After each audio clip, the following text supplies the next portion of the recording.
So here it is, the pressure restraint garment. It's coming along. It's complicated. There are loads of panels here of a non-stretchable fabric or textile. And it still does stretch a little bit, but the point is that it doesn't stretch. And what it does is contain or hold the mechanical load of the suit, the bladder inside, actually blowing up. You don't want that inner bladder blowing up exposed to the environment. Number one, it stretches too much and you blow up like this. Number two, you always want a protective cover. You don't want a pinhole in this suit. That's a death sentence. So this has been a couple of several weekends now of basically sewing these panels into position, sewing some panels that don't have this heavy non-elastic tape on here. These panels, you see, they don't have that, but these panels do have that.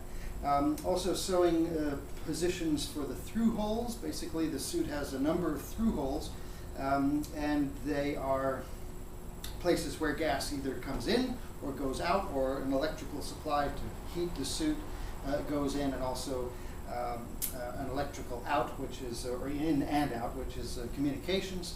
And then, of course, there'll be a suit coolant hose that goes in and pumps a cooling liquid through a series of tubes around a garment that I'll wear inside here. So it's coming along really well. Again, it's holding the survivable pressure now that I need to survive. And now the really closer tailoring of getting all of the through holes matched up, the through holes in the pressure garment matched up with the through holes that I've sewn into the pressure restraint garment. You can see one here. This one is ready.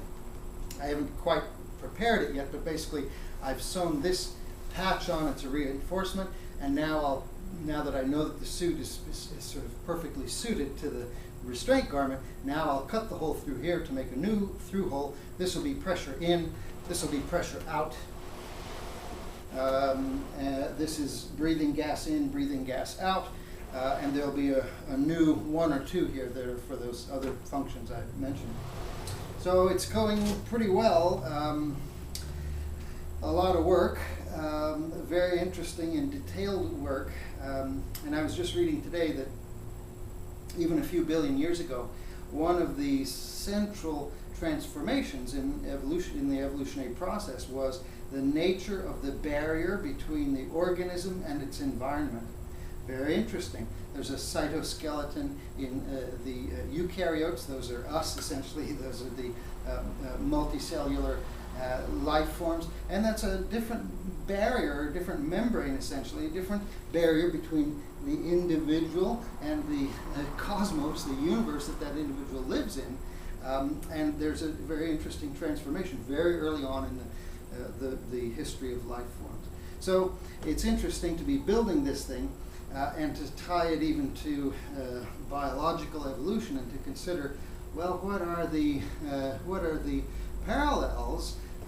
This is not so strange, actually, to build a barrier, or to have a barrier that separates and segregates your pressures inside from pressures outside.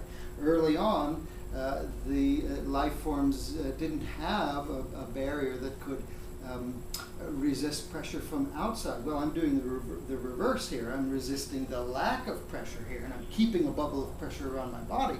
But still a pretty interesting parallel to consider.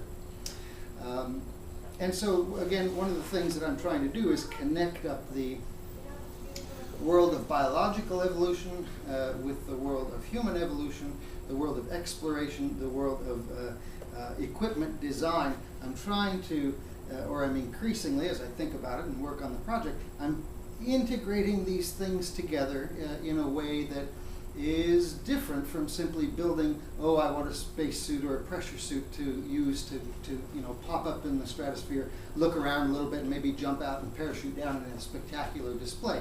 That's not what I'm interested in. I'm interested in these perhaps larger conceptions or larger concepts that are sort of connecting all of these things together.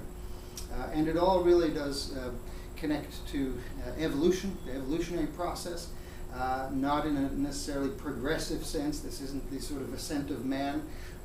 This is the adaptation of humanity to very different environments, using technology as we have been for a few million years, but in a way that can learn from and can be intelligently informed by the evolutionary process, even going back some millions of years. The difference between the cytoskeleton of the eukaryotes and the sort of plasmic wall of the prokaryotes, the